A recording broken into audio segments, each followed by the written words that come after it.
Tonight, we're introducing you to Diane Pink, another person who died at the Butler County Jail from symptoms related to drug withdrawal, despite the jail knowing about her condition. At Amanda Miller Nash's home in Hamilton, there's reminders of her mom in almost every room. She was a really funny person. She had a great sense of humor. 58-year-old Diane Pink was called Mom and Gigi by 4 granddaughters she adored. She died in September in the Butler County Jail. The longtime Frisch's waitress spent the last few years battling addiction. Our relationship, like the past year or two, hasn't been great because I've been trying to get her help and to stop. Pink was booked September 7th for drug possession and DUI. She died 4 days later. She did things in this community and then she dies in jail. She dies in their care. According to her autopsy report, Pink died due to opiate withdrawal, complicating chronic opiate abuse. Then I started getting letters from other girls. Other inmates at the time explaining what they saw. One wrote, "She was crying and moaning so loud in pain, you could hear her out in the pod." Another writing, "I told multiple officers she was just brushed off as being dope sick." And another, "Your mom was lying dead in that cell for a while." These people are not animals. They have families. You know, they have people that care about them, and why are they treated this way? I don't get it. Pink isn't the only person who died from withdrawal in the jail last year. 24-year-old Cody Bohannon died while going through withdrawal 5 days into his 60-day sentence for a misdemeanor. Just heartbreaking because he died a horrible death. And I wouldn't wish that on anybody. 2 months and 6 days later, Pink also died from withdrawal. That frequency does surprise me. Al Gerhardstein is a Cincinnati-based civil rights attorney. There really needs to be better supervision from the department, from the state, over these jails. So in many ways, these jails are policing themselves.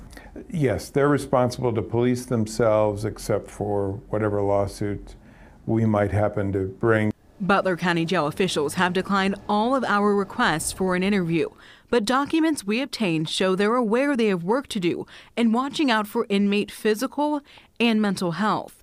In its most recent annual state inspection, a self-audit completed in December 2020, the jail was non-compliant with one essential standard in both its Hanover Street and Court Street locations. The particular standard that they flunked was the one that requires a thorough assessment at 14 days for every inmate.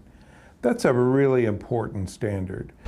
It ensures every inmate receives a health assessment and treatment plan. But 8 months after that self-audit, the jail remained out of compliance with that same essential standard.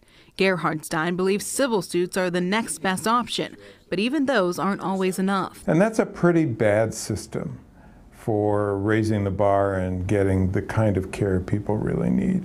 The jail made significant updates to its policies on detoxification after Bohannon and Pink's deaths. Before they died, the policy hadn't been updated in more than 3 years. But after their deaths, documents we obtained show the jail updated the policy 3 times in less than 3 months.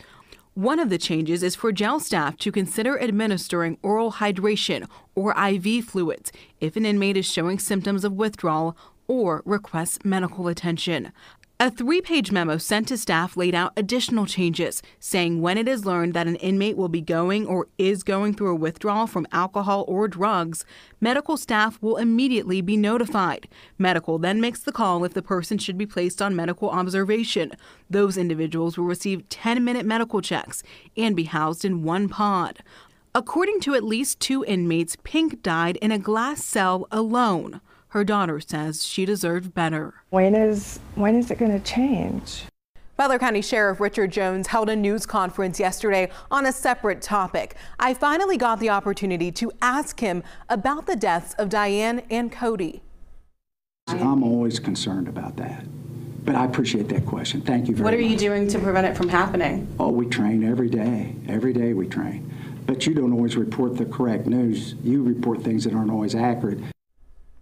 Jones did not give specifics about those trainings. He cited patient privacy, which does not cover training or policies. He faulted us for listening to inmates and their families. And finally, Jones denied any inmate begged for help, instead asking me, quote, "Did you talk to the deceased that said that?"